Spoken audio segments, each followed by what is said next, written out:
process, which to create, to produce graduates, which is competitive not only nationally but also internationally.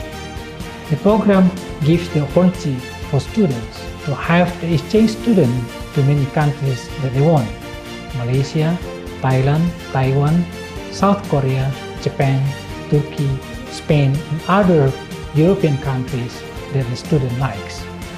This gives the student with the international exposure, and that will give the competitive advantage for the student so that they are very competitive when they graduate. The graduate of this program has got a job in many areas, in multinational companies, government agencies, and also as entrepreneurs. I really encourage you to join this program for your bright futures. Good luck.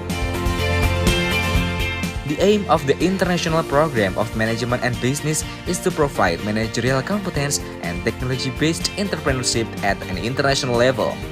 To achieve this goal, IMAP's FEB-UMY is committed to becoming the center of excellence in management by practicing the 5 values in IMAPS, namely I. Innovative. Focus on talent and competence development, which provides flexibility to innovate fast. Mature. Create a learning environment which consists of practical and hands-on content. Adaptive. Equip the student with proper knowledge in achieving the associated result from the disruptive change. Balance.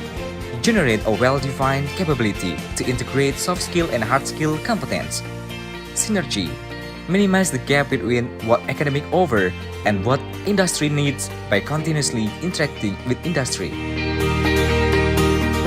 Our vision is to become a reputable undergraduate program in Southeast Asia in 2025 in the field of management and entrepreneurship based on faith, devotion, science, and technology.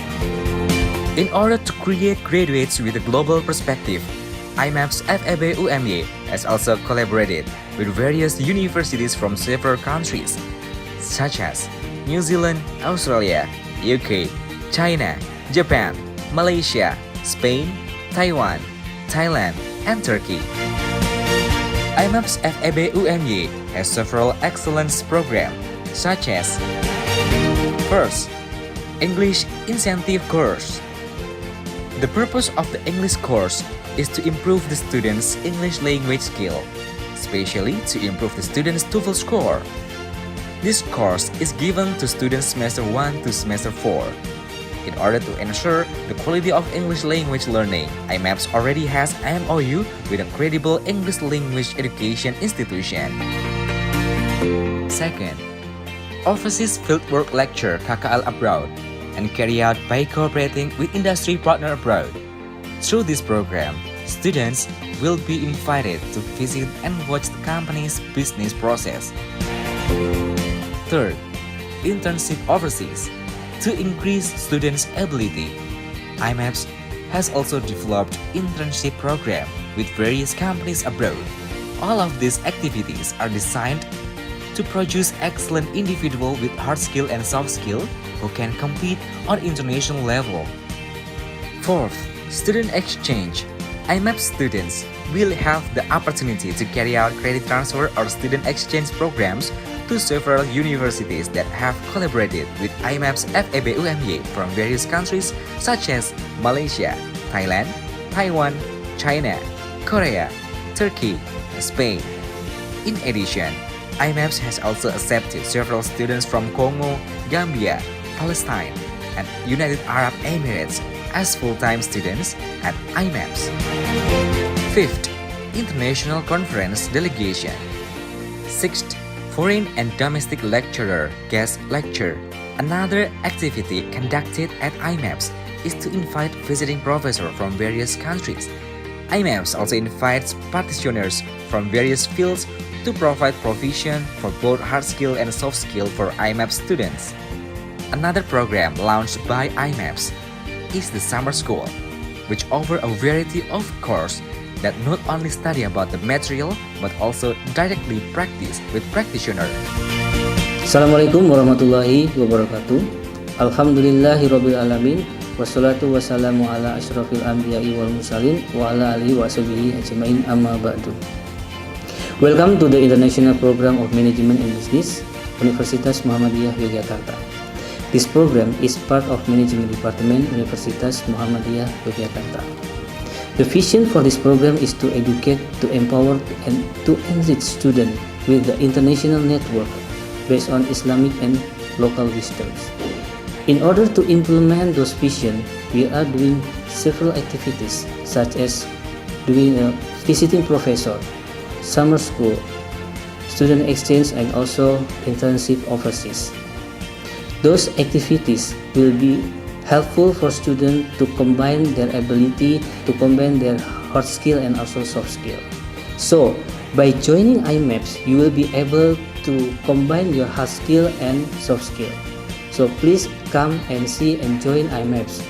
Thank you. Billahi taufiq wal hidayah. Assalamualaikum warahmatullahi wabarakatuh. Supported by professional lecturers and have a scientific capacity that is up to date in accordance with the current development of the industry. So, it's no wonder there are so many achievements that IMAP students get in the national or international regional level.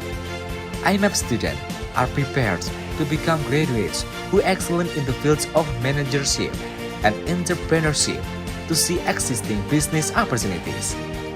IMAP's UMY, the Center of Excellence in Management.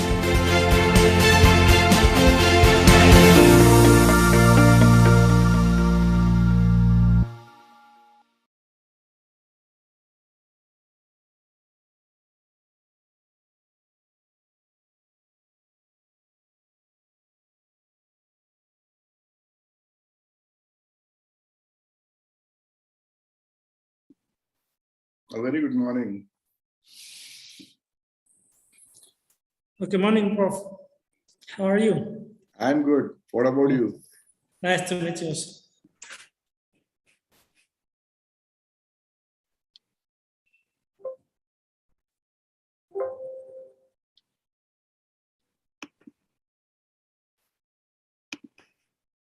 So you will have to allow screen sharing. Okay, Mbak Ais, how are you?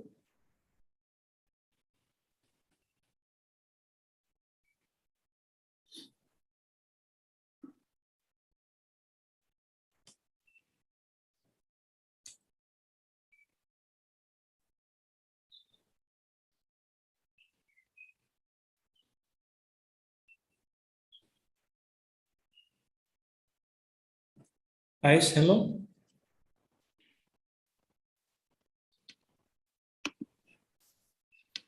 Yeah, now it's okay. Namaste, Mr. Ashwani and Mr. Udin. Good morning. Namaste. Morning. Good morning. So I'm the MC for today. I'm sorry for the late. We will start in another 5 minutes because Yeah, perfect. for another student. Thank you so much. Welcome.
Good morning, Dr. Aswani. How are you? The mute. Good morning, sir. I'm good. Uh, how's everything in India? It's perfect. Really? So, yeah. So in India, we are now having very less cases of COVID. So everything is open. Oh, really? Yeah. So, did you start already start offline class or still We have started our offline classes. Oh, We have students on our campus. 100% offline class? No, we have given this like option of attending online also, but 80% of the students are there on the campus. Oh, nice. So, but no one already they are getting used to with Corona at the moment. Yeah, Now it's like 2 years, so they are used to COVID, and get used to it. it's like that the third wave in India was like not Omicron, was not very like not very high mortality was there. It's not In really fact, it was infectious, but the mortality was very less. People didn't have to go to hospital, so now people are used to. okay. Yeah. But how's the business at the moment in India? How Still, is business?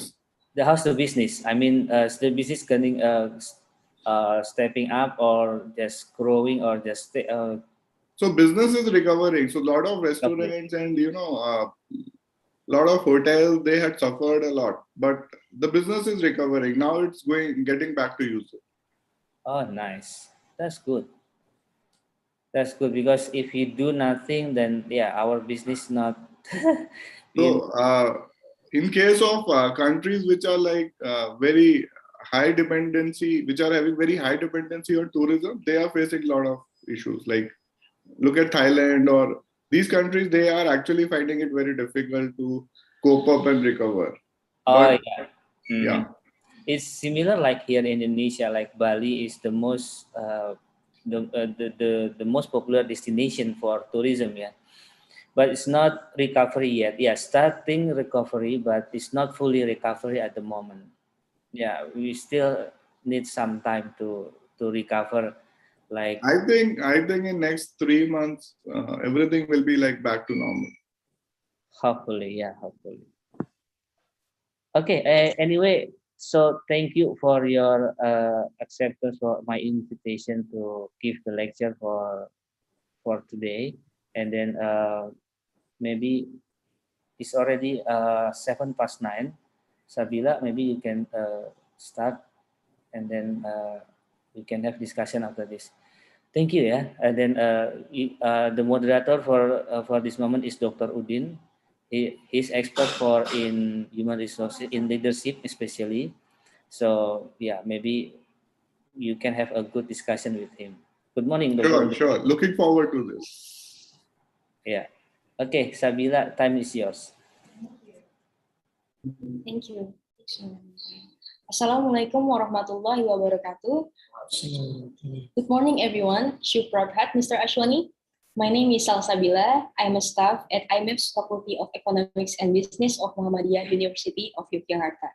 I feel so honored on this beautiful morning to be your master of ceremony on this very special occasion, the guest lecturer of Human Resource Management course. First of all, let's recite our gratefulness to Allah Subhanahu wa Ta'ala, who has given us His grace in the form of guidance, happiness, healthiness, and mercy, so we can attend and participate in this special event without any obstacles. Salawat and salam upon our Prophet Muhammad Sallallahu Alaihi Wasallam, who had brought us from the path of darkness to the path of light. I also would like to welcome Prof. Ashwani Kumarupatyai, PhD, as our speaker today. Prof. Ashwani is the author of book AI Revolution in HRM, the news scorecard published by Sage Publication, also experienced academician and researcher with 2 decades of experience in marketing and media domain, and had followed developments and applications at the juncture of technology, people, and strategy, also having a PhD in marketing from Motilal Nehru National Institute of Technology, Allahabad, India. And also, I would like to welcome Dr. Udin, Magister Management, as the lecturer at Management Department, University Muhammadiyah Yogyakarta, as our moderator today, and all of our enthusiastic audience, welcome. So, before we really start, let me pass a quote from Mahatma Gandhi. Where there is love, there is life. Don't you think that is a beautiful quote? So, let us feel love in everything that we do, especially in today's meeting. On this special event today, we have several agenda as follows. First, opening. Second, material about artificial intelligence revolution in HRM, opportunities and challenges that will be delivered by Prof. Ashwani Kumarupatyai. Third, discussion that will be guided by Dr. Udin as our moderator. And the fourth, the last one, is closing. Well, first, let's begin this event by reciting Basmalah. Bismillahirrahmanirrahim. Okay, move on to the next agenda is main topic that will be delivered by our speaker, Prof. Ashwani Kumarupatyai, PhD. Namaste, Mr. Ashwani. Are you ready? Namaste. Yes, okay. Mr. Ashwani, time is yours. So thank you so much for inviting me for this talk. AI Revolution in HRM, the new scorecard is a book which I had written, in 2020. And I will be picking up, few examples from that particular book. And we will be discussing what are the different challenges and what are the different opportunities that are being offered by artificial intelligence in the field of HRM. So today is more like an introductory lecture where we will be looking at, different stages in the HR life cycle. And we will be looking at the different applications which are being offered in the market that can help, overcome the different challenges which exist in the different domains of HRM. So I will share my presentation and then we'll go forward, right? Yes.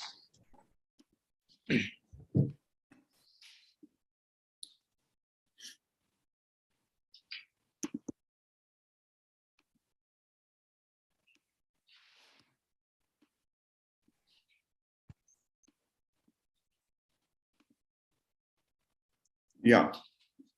Yes.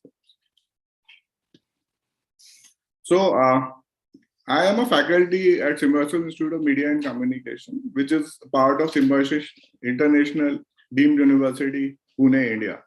And I teach in the domain of marketing and basically in domain of media and communication. So I have interest in this area where I try to look at, the different applications which exist in the industry and how these applications are resolving different challenges which are existing in the industry. So I would like to start with one quote, that is, the only change which is, the only constant which is there is the change. So the change is the only constant. So what happens is, if we look at the world, if we look at the industry, then there are different systems, processes which needs to be changed because there are a lot of efficiencies which exist. So therefore, I have titled this talk as AI Revolution in HRM. Because in HR, there are a lot of rudimentary processes which need to be changed, which need to be automated. And industry is doing its bit. And there are different, players who are using technology to overcome these challenges. So we'll start with the different challenges in the different fields. So the first field which I would like to talk about is recruitment. So if you talk to any HR practitioner, what you will find is that that particular HR practitioner is facing a lot of challenges. Those challenges can arise from, engaging candidates. So recruitment, as you know, is a process where you try to reach out to the potential candidates, right? And you are trying to design ads, recruitment ads. You are trying to use different vehicles to reach out to the potential candidates. And at times, these applicants, they apply and they don't get any kind of response. Even their emails are not acknowledged. Now, if you have a platform which can automate the whole process, so an applicant goes to that particular platform, applies, uploads all the documents, and he receives, the acknowledgement for the application. And if he is having some queries, those queries can be answered with the help of a chatbot. So these are some of the issues which exist in the recruitment industry, and there's no solution to these issues. So there are different companies which are trying to overcome these challenges, which are trying to offer solutions by looking at these challenges and trying to provide potential applications which can help resolve the issues which exist in the industry. So if you look at these challenges, what the thing which will come to your mind is, what are the potential applications? So I will not be discussing about all the applications, but I will be picking up some of the applications and discussing about those applications. Now, if you look at recruitment ads, at times what we find is that these recruitment ads, they are having some kind of bias. Now, we as humans, we are trained and we have certain preferences. So at times, the recruitment ad may be, very male centric. It may be leaving out, other genders like females and other genders, and may not be very inclusive. Now, with help of artificial intelligence, you can check whether your recruitment advertisement is fair and unbiased. So this particular tool, Textio, it helps you write your recruitment ads which are unbiased, which do not, which do not differentiate between the applicants, which encourages all the applicants to apply. Then similarly, there is a platform which is known as Smashfly, which is a recruitment platform. Now, what happens at Smashfly is that a candidate will come, apply, and all his, details will be captured, all his certificates, etc., whatever is needed is captured. And then this particular recruitment platform will do the filtering, sorting, whether the applicant matches the requirement or not. If he or she is having any kind of query, those queries can be resolved with help of chatbots. Now, there are people who like to stay awake at night, who like to work at night, and most of the companies, they are open during the day. Now, somebody who's trying to fill the application form at night may not be able to, get the queries resolved. These queries can be easily resolved because they are more of like frequently asked questions, which can be easily answered with the help of a chatbot. So the candidate engagement can happen. The candidate query resolution can happen with help of an automated platform which uses artificial intelligence. Right? So let's go to the second step in the HR life cycle, that is selection. Now, what you find is that companies, they want to identify candidates who fit best to the job. And that is the whole, objective of selection process. The selection process should be fair, should be transparent, should be unbiased, should give equal opportunity to everybody, because these days we have a lot of legal repercussions also. So candidates can, file legal complaints and can sue you in the court also. So you have to manage the process in such a way that the whole process is very transparent and fair and provides equal opportunity to everybody. Now, you are also looking at unbiased evaluations. You are trying to resolve queries of applicants if they have any kind of query, because you fix the appointment, they have to appear in the interview, then you have to ask questions. So these days what you find is there is a trend of video interviews. So the candidate, they are asked to submit videos which are being evaluated by the selectors. Now, what happens is, you as a selector, you want to have basic grading and metrics right there in the interview. So the video interview needs to be evaluated. So Plus, candidate, they are looking for flexibility. Now, the candidates, they might say that, okay, you ask questions, we will attend the interview whenever we feel like, and we will answer the questions in the video itself.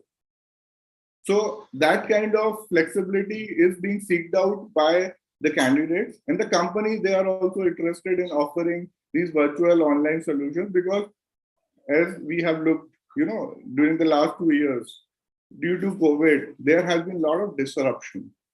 People are not able to attend physical offices. So if you have to hire a new candidate, you have to do it online. So the whole selection process has also gone virtual. So how do you manage this whole selection process? This can be done again with help of artificial intelligence. So these are some of the platforms: Bullhorn, JobVites, Telio. They help you track the applicants. Plus, there are candidate engagement platforms like Convey IQ. Then technical screening for online interviews can be done with help of HireVue. Then with Recruiter, calculates candidates rankings. So it automatically, tries to rank the candidates based on certain parameters which you have fed in the system.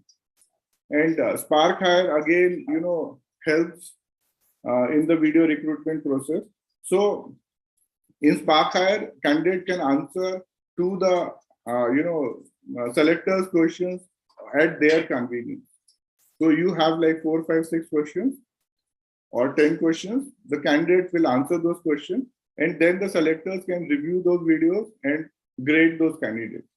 So the whole process of selection is automated with help of artificial intelligence. Now, the third thing in the HR life cycle is onboarding. So once you have identified that, okay, these are the candidates who are fit for the job, now let's onboard these candidates.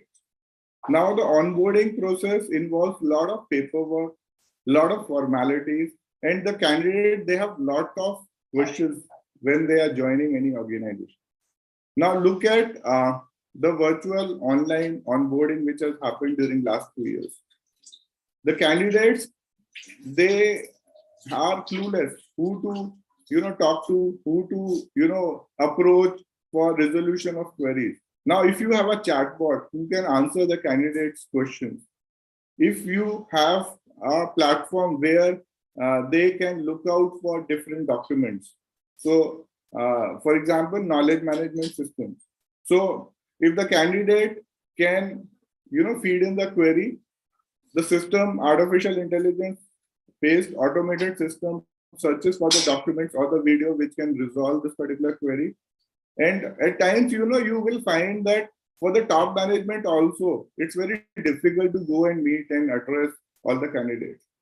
So just imagine, every month candidates are joining, and the people who are there at CEO level, or people who are there, who are vice president of HR, or who are at senior positions in the HR department, if they have to go and talk to these candidates who have been selected and who need to be onboarded.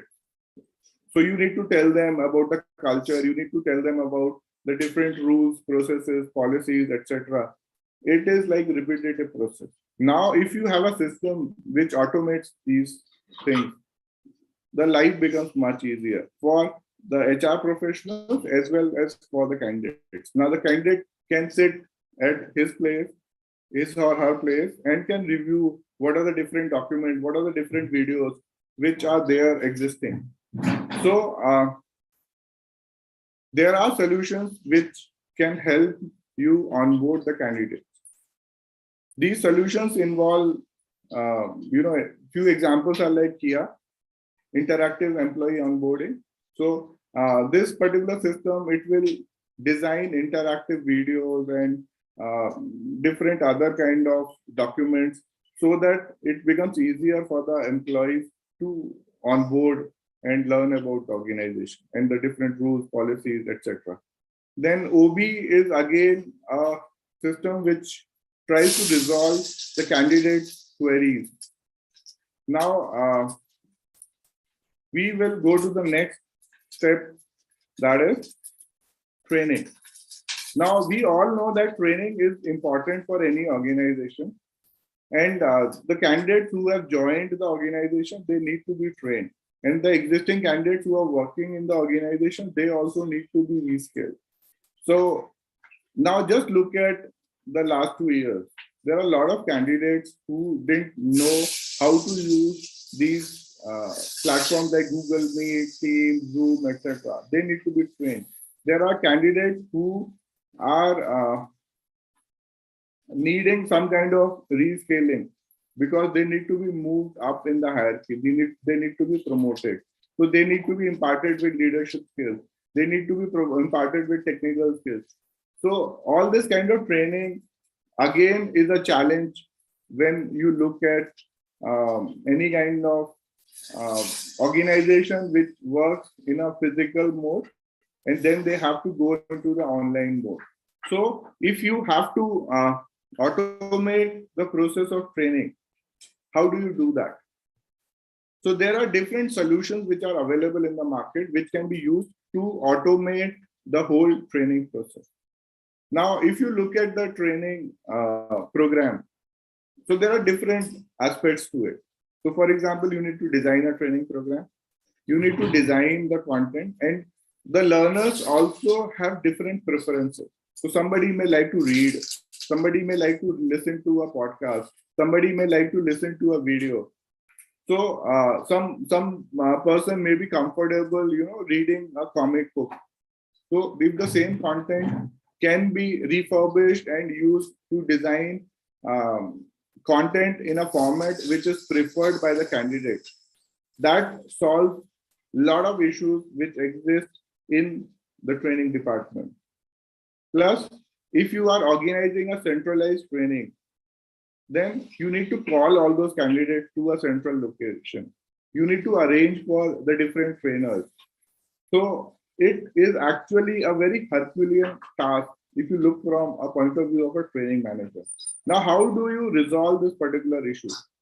This can again be resolved with help of artificial intelligence. And these days, artificial intelligence is being used to personalize the training content. So a lot of learners, they don't want long format training content. They are interested in micro learning content. So all the content can be broken down into small pieces.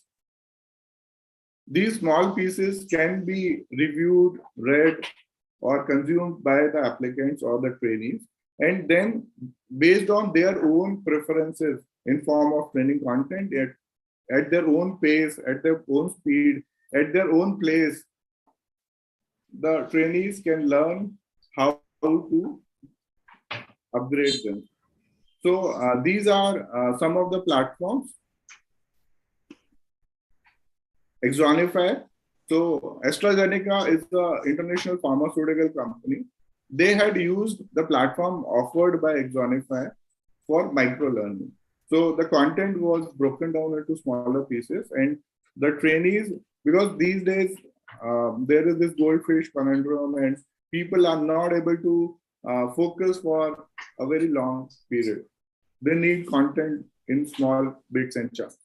So even, if we look at this particular, there can be students who may like to just know about one particular platform. For example, they may be interested in recruitment, or they may be interested in selection, or they may be interested in onboarding. So if you break this whole session into small parts, and then the students can review and consume the session at their own speed, it becomes much easier for the student to, learn about AI revolution in HRM, right?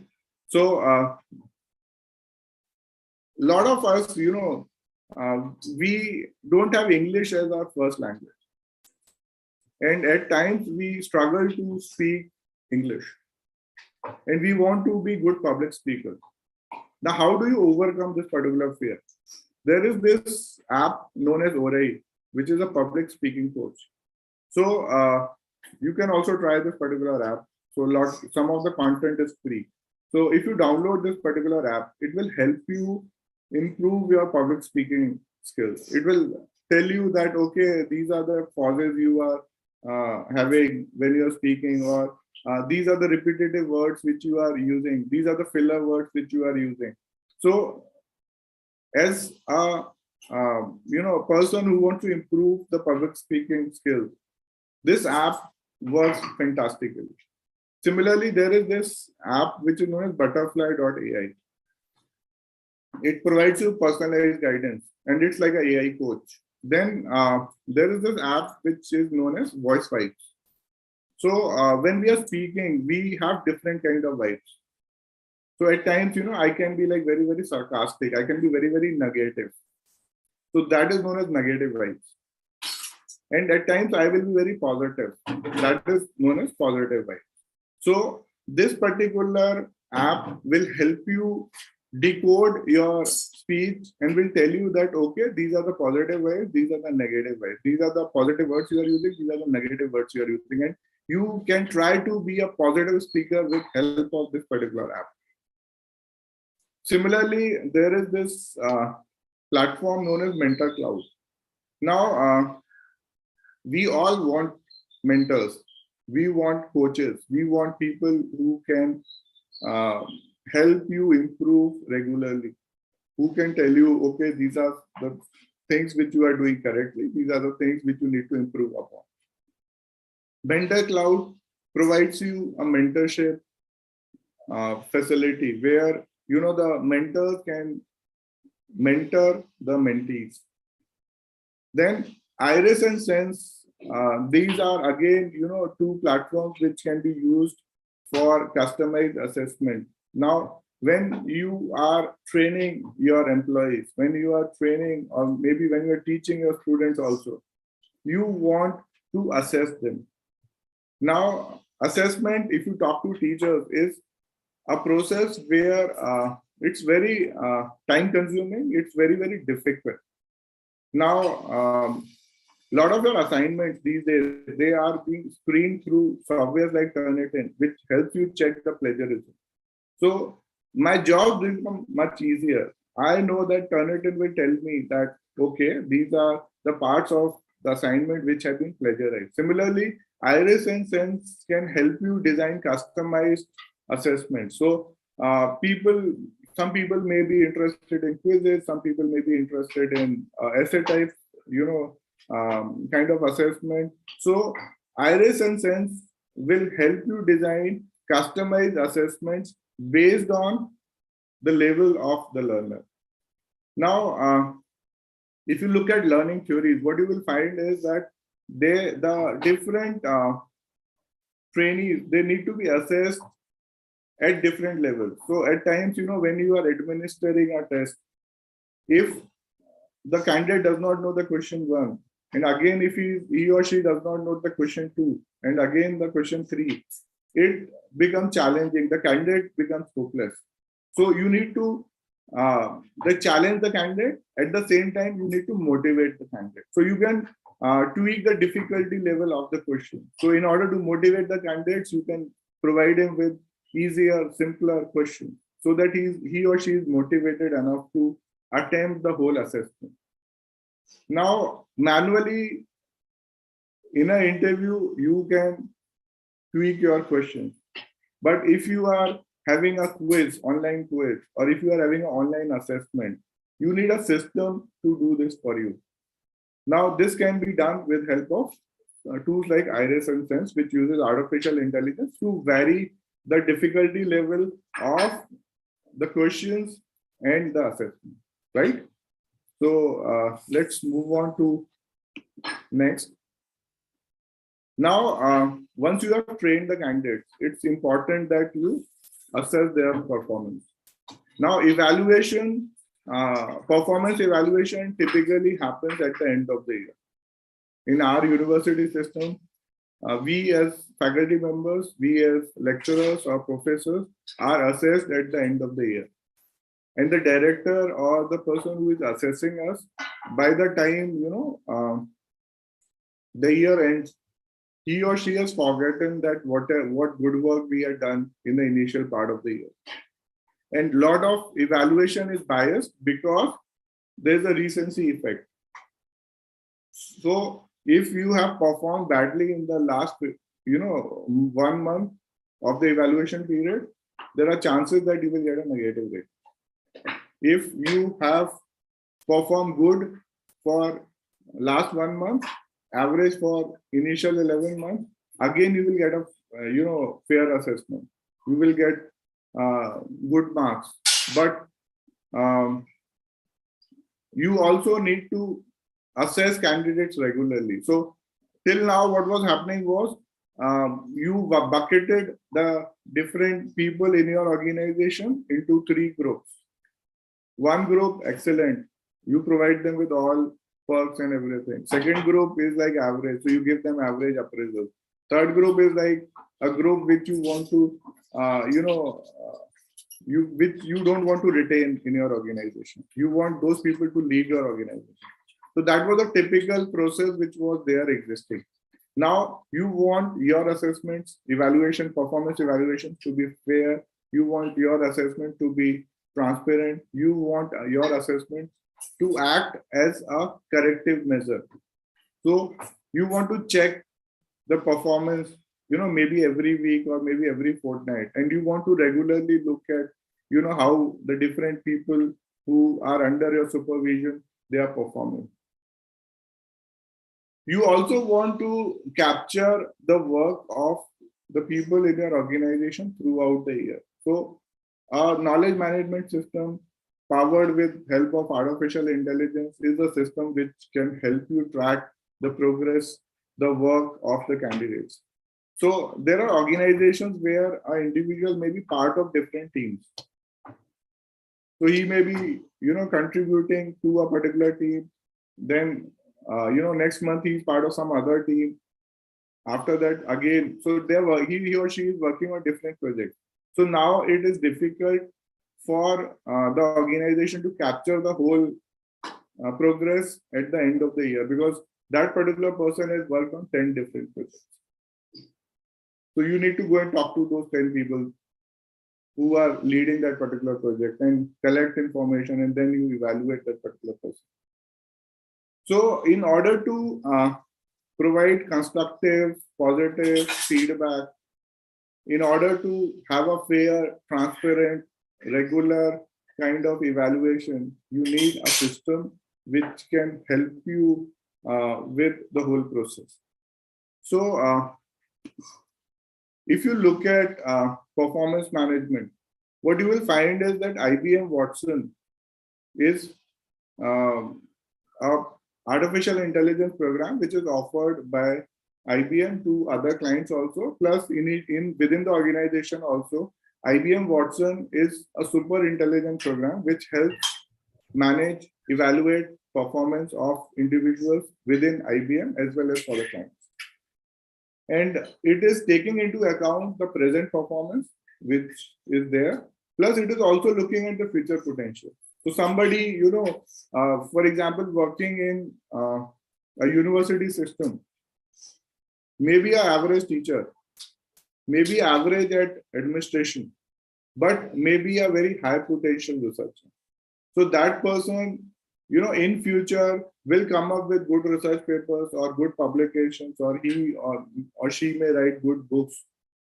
So that person is an asset for the organization. So in a typical system, that person will be graded average or below average and will be thrown out of the university. Because research is a process which takes time. So if you are submitting a research paper, typically you will take a year or two to get it published. And during that period, you will be out of the organization.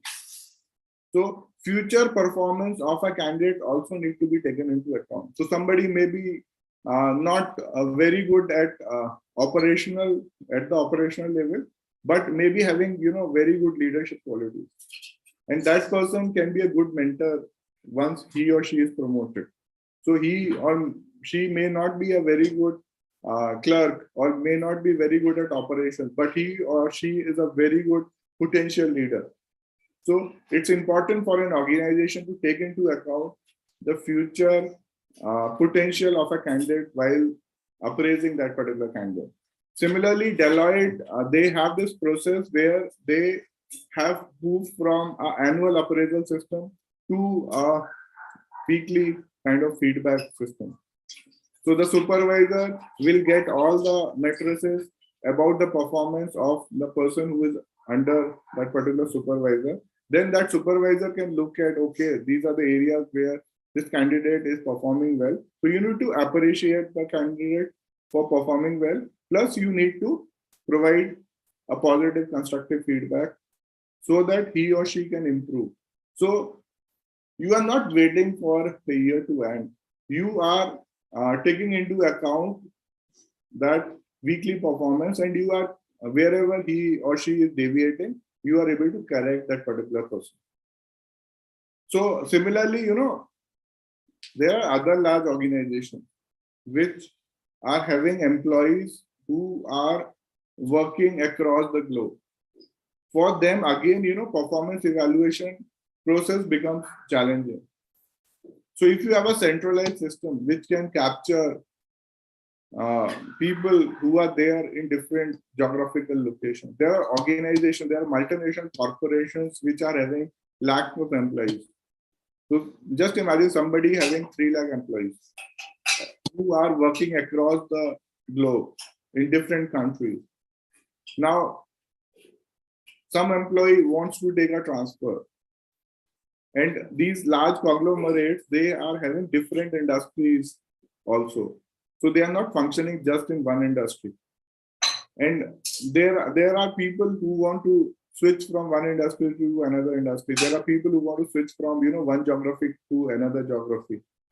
Now, if you have a centralized system which captures details of the employees and manages, so you are able to manage different employees using this centralized system. It also helps you track employees who are having good leadership potential. So there is somebody who is working in XYZ company and is a good potential leader, and within that organization there is already a leader who is doing really well. Now you may like to transfer that particular person to some other unit where he or she becomes a leader. So that kind of maneuverism is possible if you have an artificial intelligence system in place which captures all the details of the employees, looks at the performance, looks at the potential of the employees, and then helps you decide whom to transfer based on the preferences of the employees plus the potential of the employees. Then the next is career advancement. So people, they have this inherent desire to grow. Now, how do you make sure that people are able to grow within your organization? So you will impart them with training, and you will, provide them with mentorship. You will provide them with coaching, and you will help them grow. But how do you keep a track of the different positions which are, getting opened up? So there might be people who are leaving your organization. There might be people who are retiring from your organization. So in order to keep a check, so human resource planning, you might have studied in your human resource management course, comes in place over here. So it's important for organizations to do human resource planning, but it's difficult for them to keep a track. An automated system can help automate the whole, career planning, career advancement system. So the employees can also be notified, okay, these are the positions which will be opening up in next 3 years, 2 years, 1 year.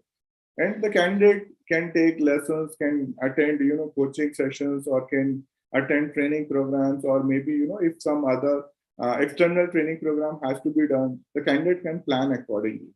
So you want your organization to be transparent. You want everybody to know, okay, these are the opportunities. So you increase the level of competition within your organization, and you make the system transparent, fair, so that people can apply for those positions, right? So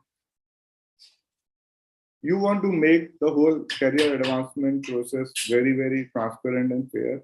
You want to automate the whole thing.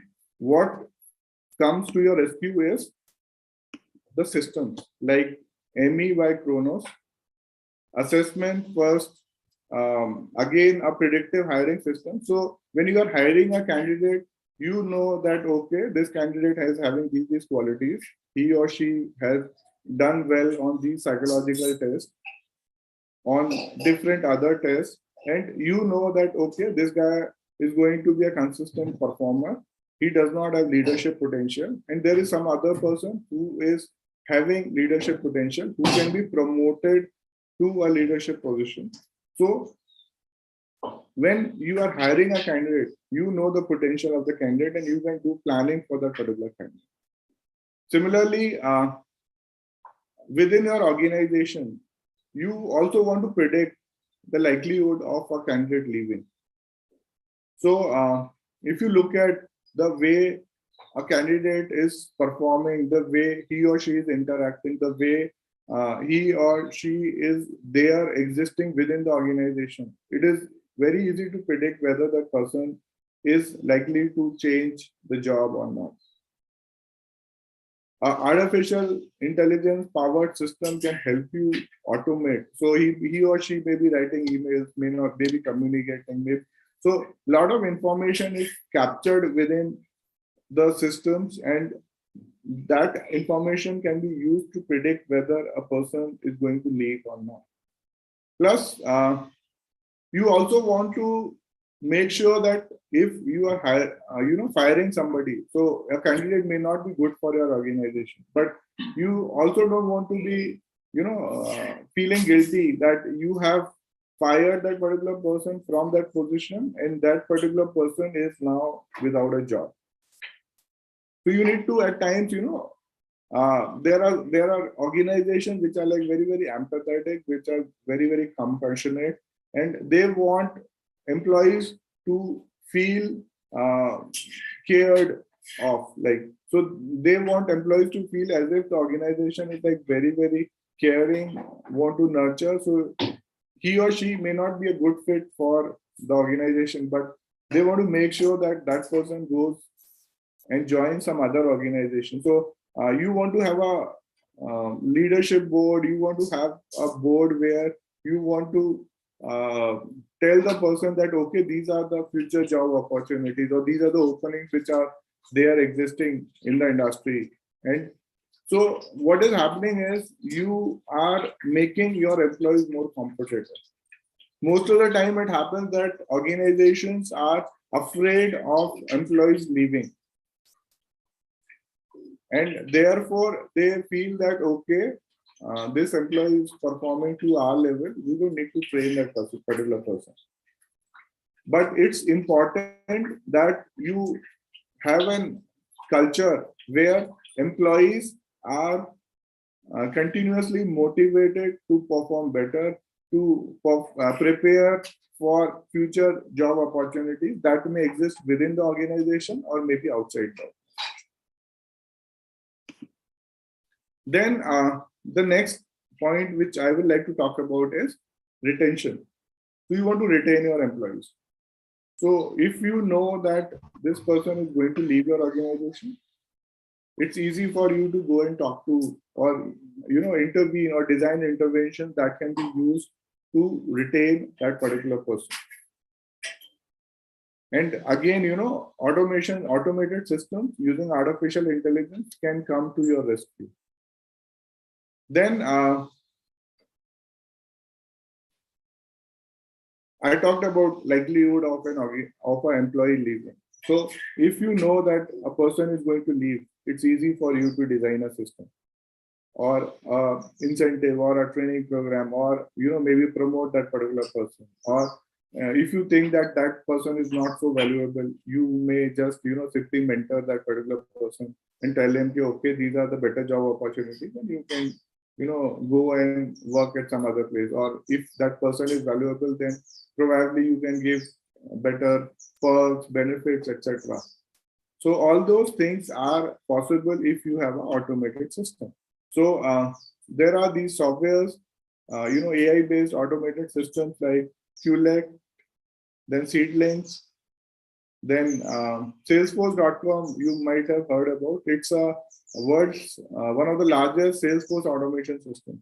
So Salesforce.com, it has this Einstein. So similar to like IBM has Watson, Salesforce.com has Einstein, and this Einstein is used to keep a track of all the employees and look at the different, performance evaluations and identify employees who need to be like promoted or retained, and identify employees who need to be get rid of. So all those things are possible if you have automated systems. So L'Oreal again, uses Seedling to manage the different people who are applying to the organization, and they know that these are the potential candidates who are likely to stay with the organization in a long term, and they use this particular system to manage the people right from applying, that is recruitment, to the last, that is a person leaving the organization, retirement. Then you also need to design employee benefits. Now, problem when you are designing employee benefits is that most of the people tend to say, okay, these people, they are good at buttering, and these people, they are having good terms with the boss, and therefore they are getting favorable appraisals, benefits, and they are getting better salaries or other non-monetary benefits. So you want your benefits to be designed for a person. So somebody who is in, like, for example, 30s, wants to start a family, he or she may be needing a different kind of benefit. So he or she may look for flexibility. So he or she may not want to work for 8 hours, or so that particular person may be looking for 4 hours or 6 hours, or maybe looking for a longer leave, or so those kind of benefits that person may be looking for. Similarly, childcare benefits or maternity benefits, or somebody may be interested in working only for 4 days in a week. Somebody may be interested for working for longer hours. So depending on the person's preference, you can personalize and customize the different benefits. Now, somebody who lives very nearby to the office may not be requiring a transportation allowance. So you can offer the some other benefit in place of transportation allowance. So what I mean to say is that at times the salaries and the other non-monetary benefits can be customized to the individual's requirement. And that is possible if you have an AI-based system in place. Then you also want to extend these benefits to different segments, and these are some of the systems. So IBM Watson, I had talked about initially also. So within IBM, IBM Watson is a system which is used by IBM to design employee benefits. So they are able to design fair, transparent, and personalized benefits for their employees using IBM Watson, because IBM Watson understands the preferences based on certain evaluations, and design them based on the life cycle stage of the person, the age of the person, the gender of the person, and the other preferences. So this is something I wanted to talk about. Now we can open for questions and our discussion. So I will just stop sharing.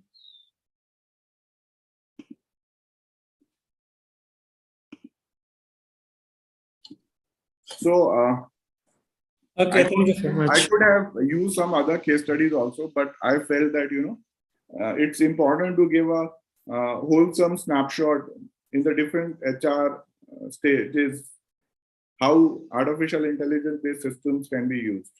Yes. Okay, thank you very much, Prof. Aswani, for your sharing.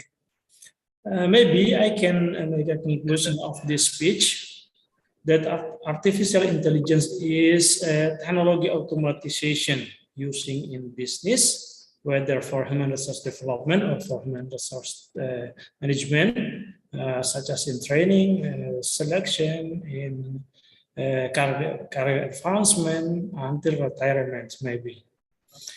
Okay, and based on the data of ILO International Labor Organization,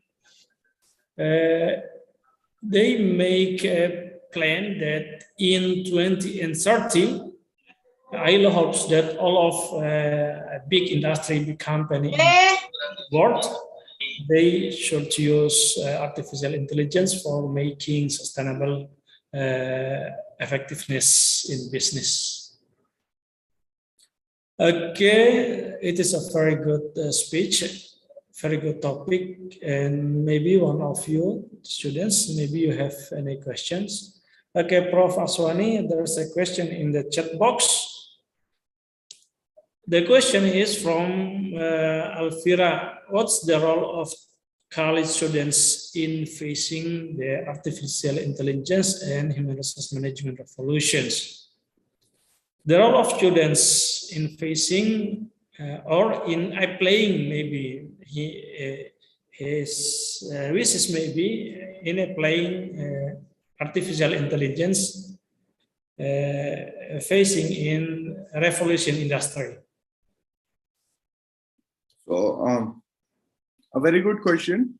So if you look at students, so what is happening is that we at a university level, we have courses which are very, very basic in nature, where we try to expose the student to the different concepts which are there existing.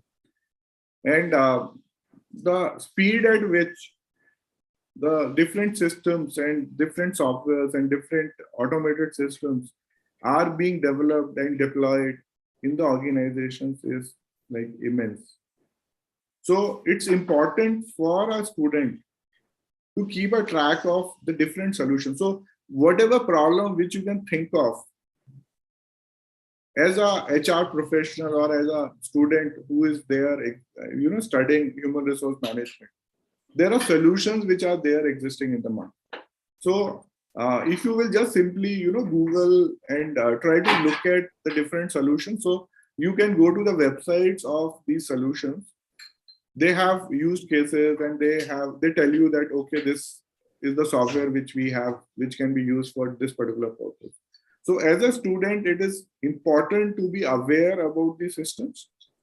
And it's important to keep a track of these systems, because what you will find is that once you have learned the basics, you will join an organization where you will be required to use these systems. So the good thing is that still you are at a college level. You are learning, and it's important to be aware about the things which you need to learn if you want to be industry ready. So if you are aware about the different solutions, maybe, for example, ORAI. So ORAI is a public speaking coach, which you can use personally also. So because English is not our main language, we at times, struggle to speak well, right? So ORAI is a software which you can use to learn better English, practice English, and know that what are the kind of filler words you are using, or what are the kind of different pauses which you are taking. Maybe similarly, there are other systems also which can be used. So knowing about the different systems which exist in the market is one thing which you can do as a student. And secondly, if you can, identify the issues which are faced by the HR and think about the different ways in which that particular issue can be solved, resolved, then maybe you can also tell these companies that, okay, these are the challenges which are existing. We need to design a system, and you may become an entrepreneur in future based on this opportunity and the challenge which you have identified. And if you develop a system to resolve that particular issue, you can be a millionaire, billionaire in long term. Okay, thank you, Professor Aswani. But when we apply artificial intelligence in our business, for example, in human resource management, specifically in selecting and recruiting new people.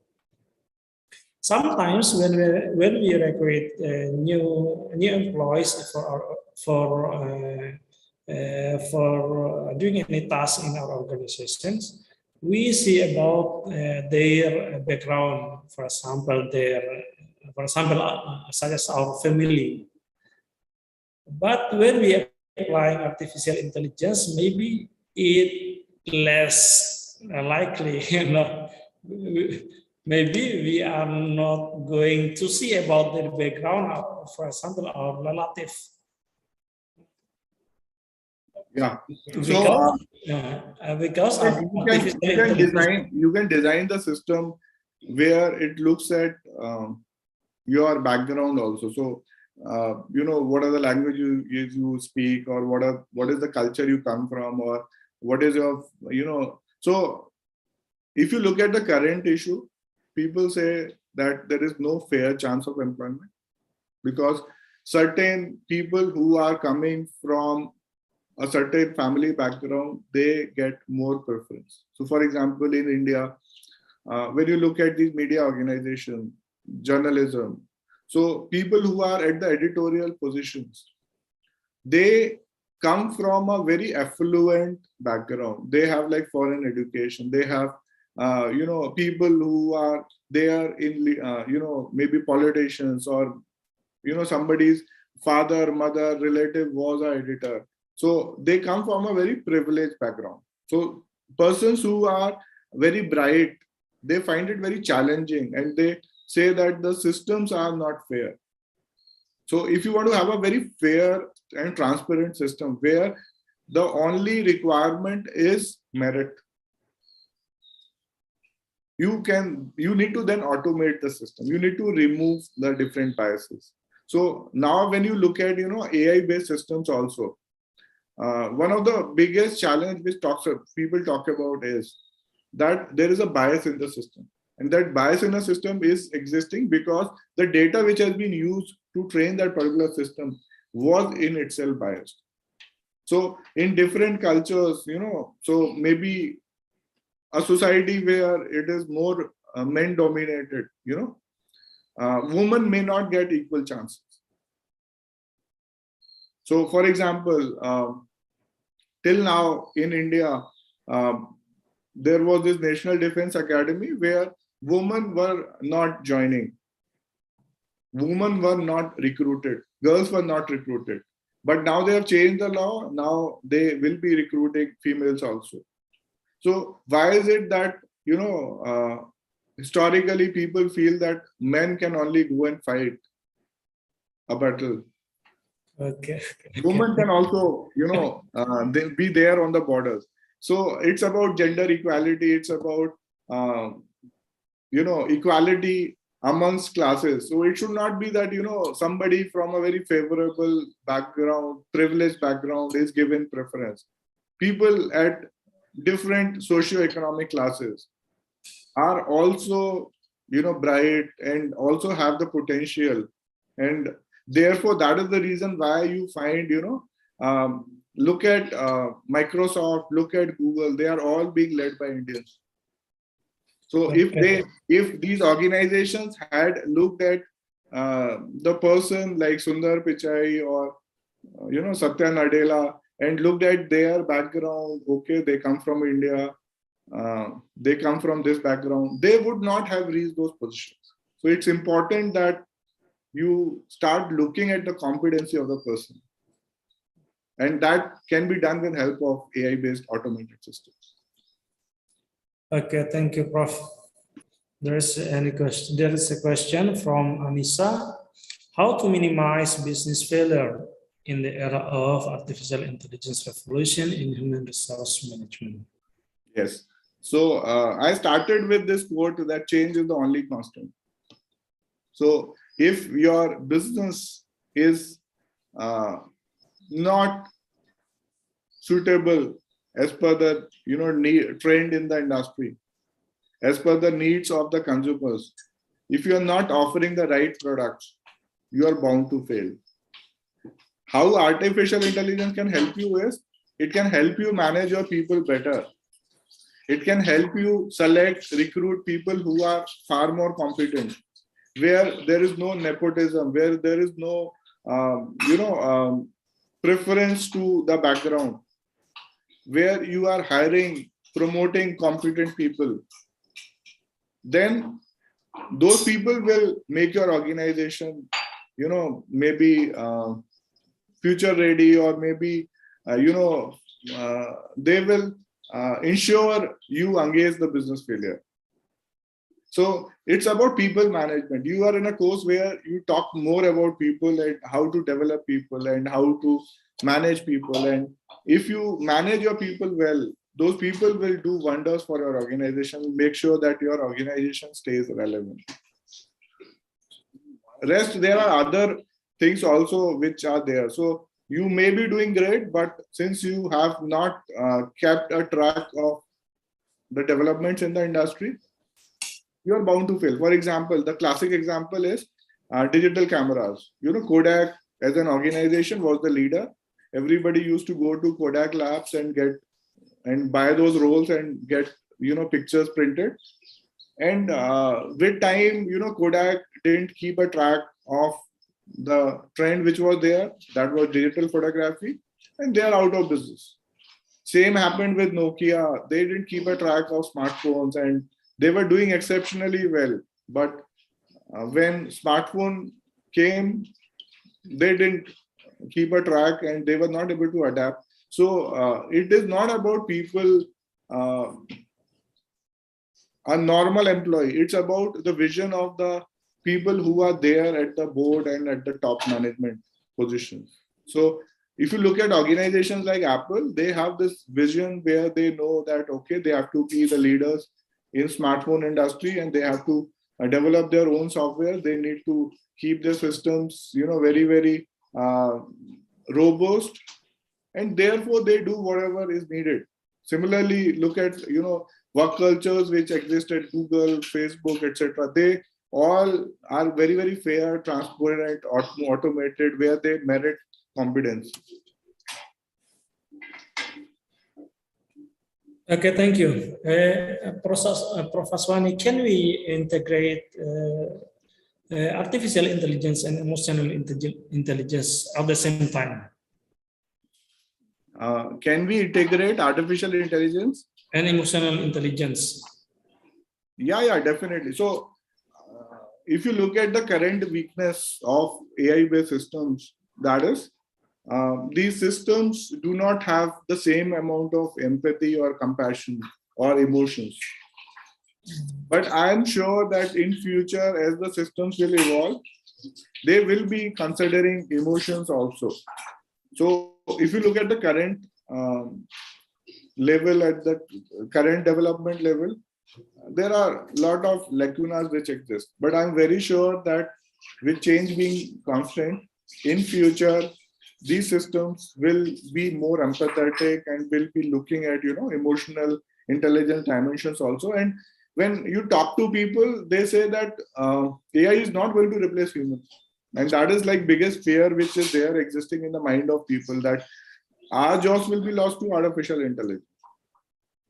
Artificial intelligence will be creating jobs, will be helping you minimize your workload, and will help you devote time to activities which are far more important. So I will give you this example.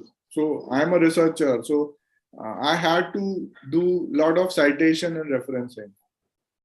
Before these online reference managers like MyPair, I was doing it manually and I was wasting a lot of time.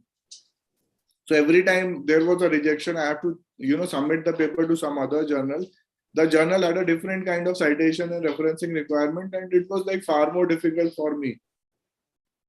But now with help of AI, I am able to, find more time because I'm able to save time on reference. Similarly, when I had to check my manuscript for English language and grammar, I had to go and talk to people who were proficient in English and request them, please read my manuscript, correct it. Now with Grammarly, which is again a AI-based system, it's very easy. Now I don't get those comments where they say that there are issues with English language and grammar. So what I mean to say is that with time, things will happen. So if you look at the current level, the system, the chatbot with which you are conversing may not be so polite or may not be so empathetic, but still with time, things will change and it will account for emotional intelligence also. Okay, thank you, Prof. Is there any question from the participant? Or maybe Dr. Radian? Do you have any question? Okay, Mbak Regina. Mbak Regina directly will ask a question, Prof.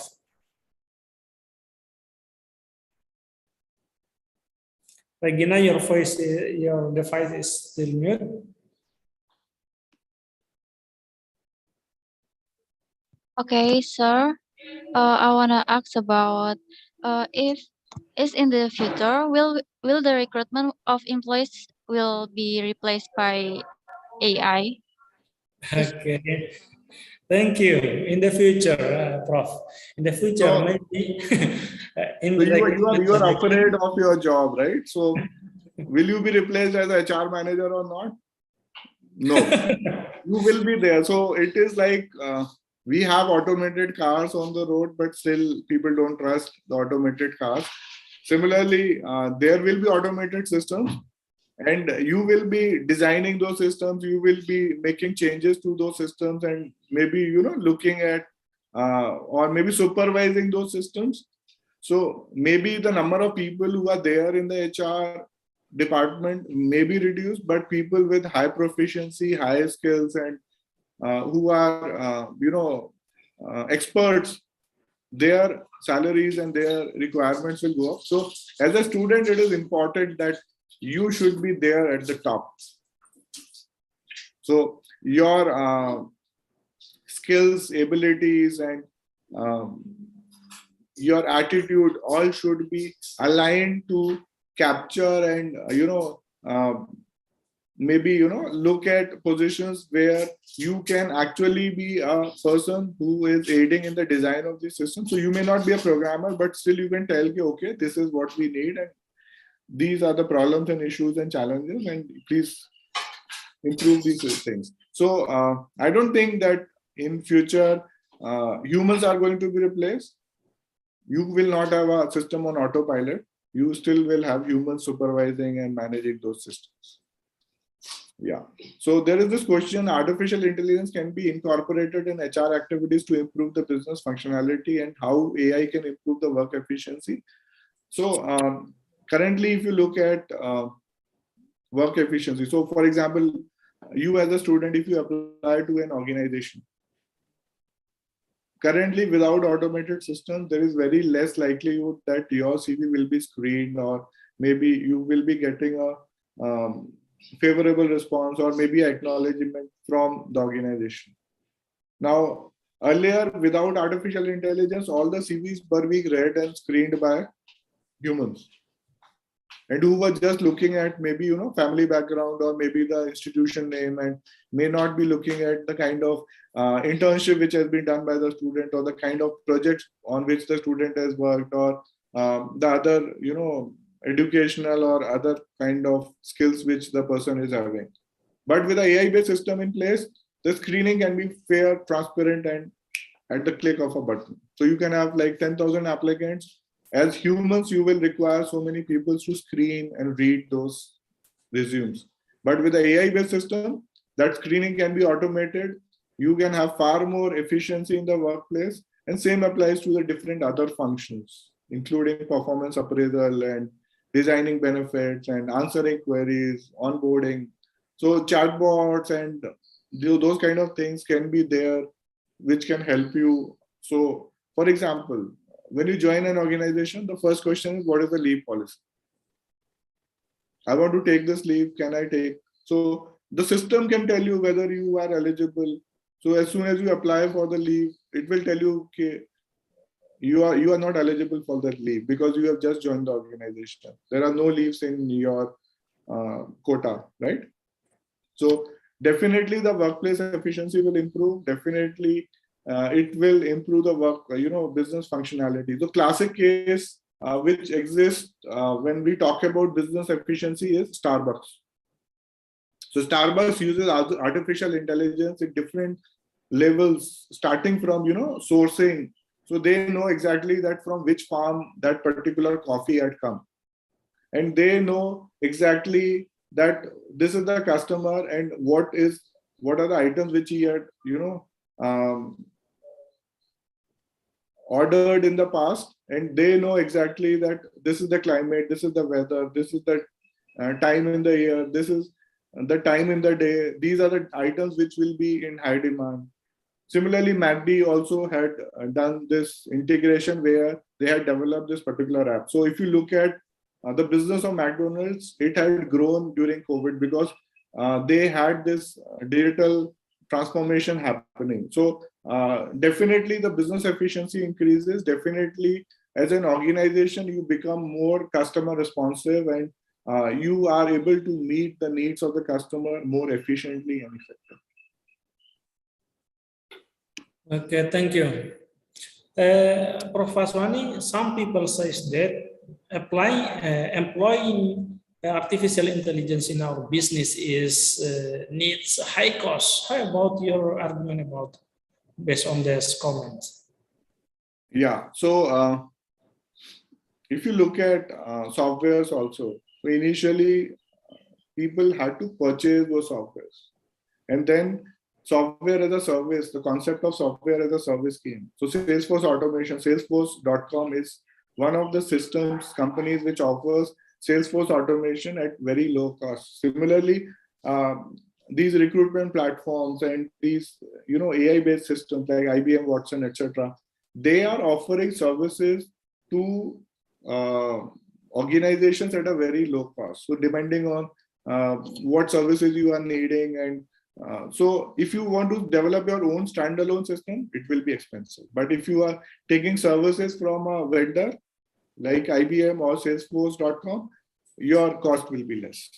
So future is all cloud-based, where you don't develop your own proprietary system. You take services from the third-party vendor. So all these organizations, with examples which I have given to you, they all provide. So for example, Grammarly, if you want to buy Grammarly for your own personal use, you will be spending around 13,000 rupees in Indian currency. So in dollar, it will be something like $120 something, and $120 is nothing. So for the whole year, you are tension free. You are writing an email, you are chatting, or you are drafting anything. You are sure that there will be no silly mistake, no grammatical mistake. So software as a service, if you look at, so AI as a service, if you look at, the cost will be very less. Yeah. Okay, thank you.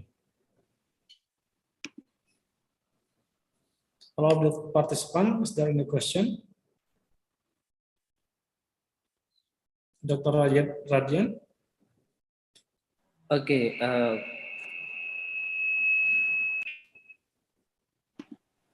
Prof. Aswani, there's a really interesting topic here about artificial intelligence. So my question is, how do we implement our artificial intelligence? So let's say we have a team here. We have as a salespeople as our team. So can we use artificial intelligence? Can we use artificial intelligence to find, let's say, the competitor activities? Or Definitely. You can keep a track of your competition. You can different reports are there, different studies are there which are happening. So all that can be done. So same thing applies when you are designing your benefits also. So you look at your competitors' benefits and then you tweak your benefits accordingly. So similarly, if you talk about Salesforce, then when you are selling, so you become far more efficient at searching, and you become far more efficient in knowing what your competitor is doing. So information, if it is there in the public space, you will be able to collect. Plus, if there is something happening on social media, you can keep a track of the social media and you can know, okay, what are the sentiments which are associated. And so those kind of tracking can be done with artificial intelligence. So I'd written this paper on artificial intelligence and public relations, where it's easy for an organization to keep track of competitors as well as the whole industry. And then accordingly you can take your responses. So one of the issues which was there in that paper was crisis management. So you have something happening on social media and you are sleeping in the night, and 7-8 hours is enough to blow it in form of a crisis, right? So something happening on social media, if artificial intelligence based system is there which is keeping a track of what's happening on the social media and can alarm you, wake you and say, okay, boss, take care of this. Otherwise, it is going to blow in form of a crisis. So those kind of things are possible with help of AI-based systems. So currently, if you look at different vendors and different developments and different applications, they are there existing in all domains. Let it be marketing, finance, operations. In all industries, you will find that different applications are there existing. So for example, we had COVID, right? And Moderna is a premium pharmaceutical vaccine supplier if you look at current stage. So Moderna was able to develop a vaccine very quickly. So they have never developed a vaccine, but they have these systems in place where they were using a lot of artificial intelligence to work on vaccines. So they were working on vaccines for last 10 years. And they had experience, but they had not even a single vaccine in market. But since they had this expertise, they were able to develop a vaccine prototype within like 3 weeks of COVID DNA, RNA, genetic code being decoded. So that is the kind of efficiency which is there because of artificial intelligence. Yeah, thank you. Plus, as a company, as a university, it becomes easy for you to be in touch with your, students, prospective students, and manage your interactions with your prospective students and with your current students also. So you can have an app where you can interact with your students and their, queries can be resolved. Their frequently asked questions can be resolved, and there can be a chatbot which addresses the queries of. So if you are trying to offer customer service, then chatbot application using artificial intelligence is something which is like very, very popular and currently being used. So it means that artificial intelligence also can be used for our students to do their research. Yeah. Sure.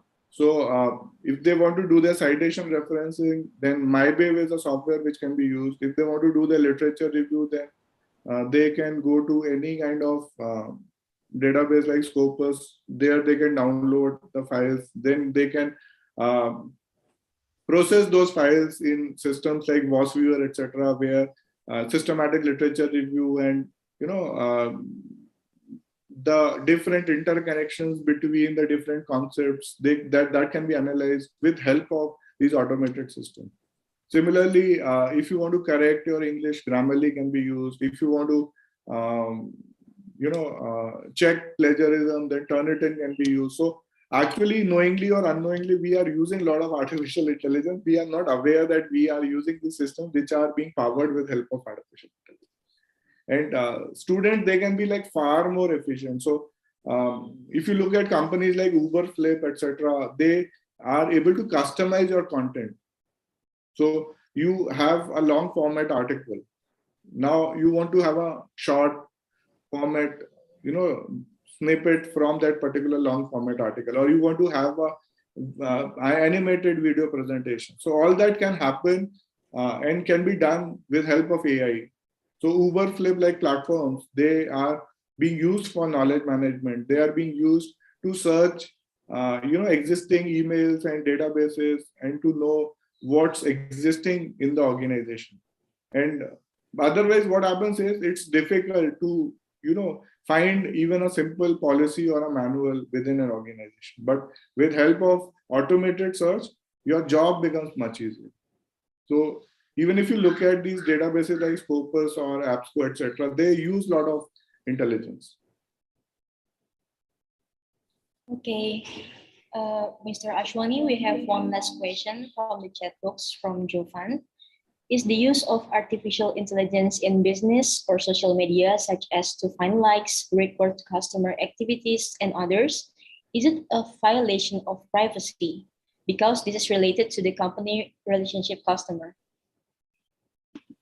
So there is a lot of debate between privacy, right, and data protection. So what's happening is when you are talking about a public platform, so let it be Facebook, Instagram, Twitter, and when you are doing this sentiment analysis, you are doing it on data which is public. So if it is already there in public, so since there are no rules related to protection of this kind of public data, therefore there are service providers who are offering this particular service where you can look at likes, shares, comments, and all kind of engagement which is happening using social media data. So that is the reason why you are able to do that analysis. So ethically, you may say that they are wrong, but legally they are right, right? So you may say that what is your business in knowing what the competitor is doing or what other company is doing, and then you may also say that why is it that people are commenting, who empowers them or who gives them the right to comment. So my argument is that since you are there on a public platform, you have invited people to comment, like, share, and therefore people are also looking at and doing analysis using sentiment analysis of how many likes you are getting, how many shares you are getting. So that is there in the public. Okay, thank you so much, Professor, for your time and your knowledge. It's very insightful for us. Hopefully, it will be helpful for us in this era as we know the digital era. So let me recall from your presentation. It's very insightful for us because we know it makes us more aware of how privileged we are to live in this digital area. Usually we just use the AI for our daily activity, but now we know how to use it for the better cause. Dhanyavad, thank you so much, Professor, for your time, and thank you, Mr. Udin. Finally, we come to the end of this event. To close this event, let us recite Hamdalah. Alhamdulillahirabbil alamin. Before I close this, Mr. Ashwani, maybe can we have a copy of your presentation today so we can recall your insight in the future? Sure. I will share it. I will send it to Dr. Adyan. Yes, thank you so much.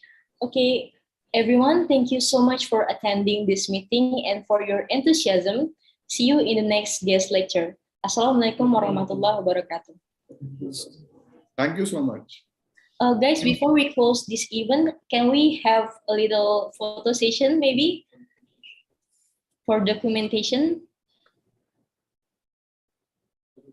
Please, for my friends, please open up your camera so we can see your beautiful and handsome face.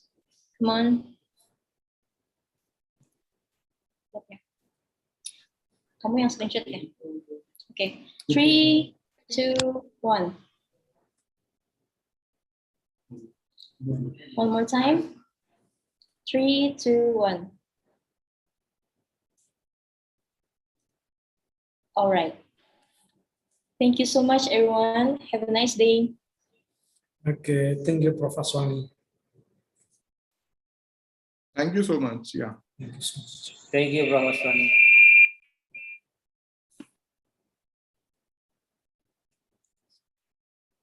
One more time. 3, 2, 1. Change is a sure thing. No one can resist the change that will happen. All right. Change takes place in Thank all you so lines much, of human everyone. life without Have a nice exception. day. Today, Thank you, Professor. changes in the business world take place very Thank you so quickly, much. Yeah. especially since the Thank you, COVID-19 pandemic has triggered rapid technological developments and has changed business concept in almost all industries. One more time. Responding to these challenges, IMAP's change is a sure thing. No one can resist the change that will managerial skills and be able to adapt to all changes, ranging from a national scale to an international scale. In addition, IMAP's FEB UMY graduates will also be equipped with entrepreneurial skills, where later IMAP's FEB UMY alumni will not only be able to meet the needs of employment opportunities happen, but also change take place in all lines of human life without exception. With UMY Vision today, the leading entrepreneur university in 2030 take place very quickly, especially since the COVID-19 pandemic become sociopreneurial university in 2040 and has changed business concept in almost all international program of management and responding to this change is a sure thing. No one can resist the change that will managerial skills and be able to adapt to all changes, ranging from a national scale to an international scale. Faculty of Economics and Business, Universitas Muhammadiyah Yogyakarta. IMAP's FEB UMY Islamic campus will also be equipped with entrepreneurial skills, where later superior FEB UMY alumni will not only be able to meet the Asian University Network policy, but also change take place in all lines of human life without exception. With UMY Vision today, the leading entrepreneur university in 2030 place very entrepreneurial, especially since the COVID-19 pandemic become sociopreneurial university and has changed business concept in almost all international program of management and responding to this change is a sure thing. No one can resist the change that will managerial skills and be able to adapt to all changes, ranging from a national scale to an international scale of economics and business. Universitas Muhammadiyah Yogyakarta. IMAP's FEB UMY Islamic campus will also be equipped with entrepreneurial skills, where later IMAP's FEB UMY alumni and has been certified by the Asian University Network policy, but also change take place in all lines of human life without exception. With UMY Vision today, the leading entrepreneur university in 2030 place very entrepreneurial, especially since the COVID-19 pandemic become sociopreneurial university and has changed business concept in almost all international program of management and responding to this change is a sure thing. No one can resist the change that will managerial skills and be able to provide managerial changes, ranging from a national scale to international level scale to achieve this goal. IMAP's FEB UMY Yogyakarta. IMAP's FEB Management will practicing equipped now with our study skills where later IMAP's FEB UMY alumni and has been certified by the Asian University Network policy, but also change take place in all ventures of human life without exertion, which consists today practical and hands-on basis in 2030 very quick students with proper knowledge, receiving the associate social universities and has changed business concept, generate a well-defined program of integrated skills and hard skill exchange. Is a sure thing. No one can resist the change and managerial skills by the provide managerial changes, ranging from a national scale to international scale of to become a reputable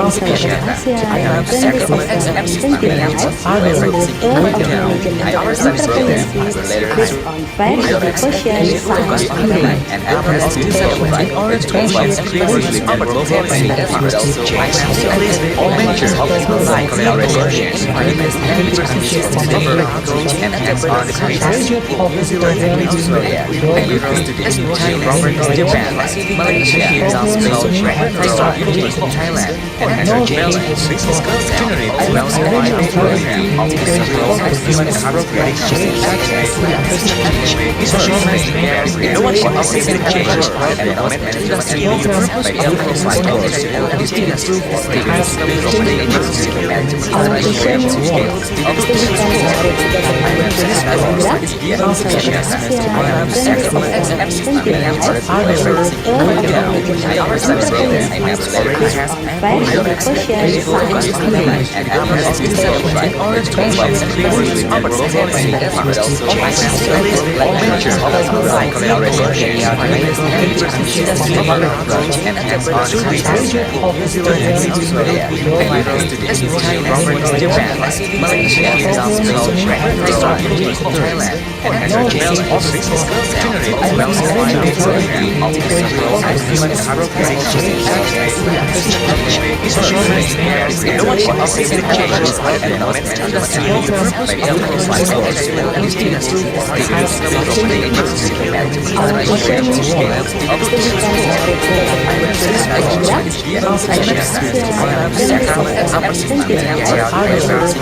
to become a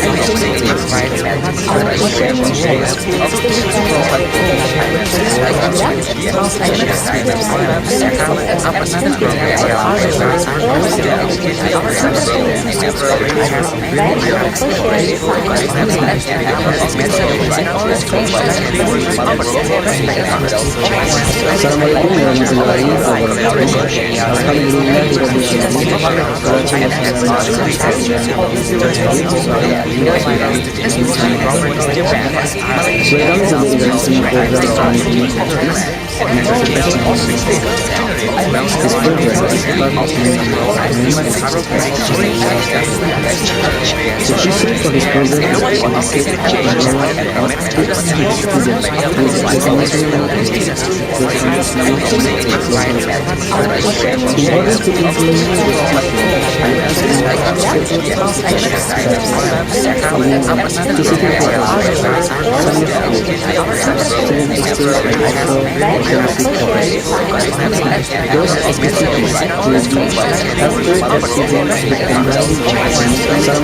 warahmatullahi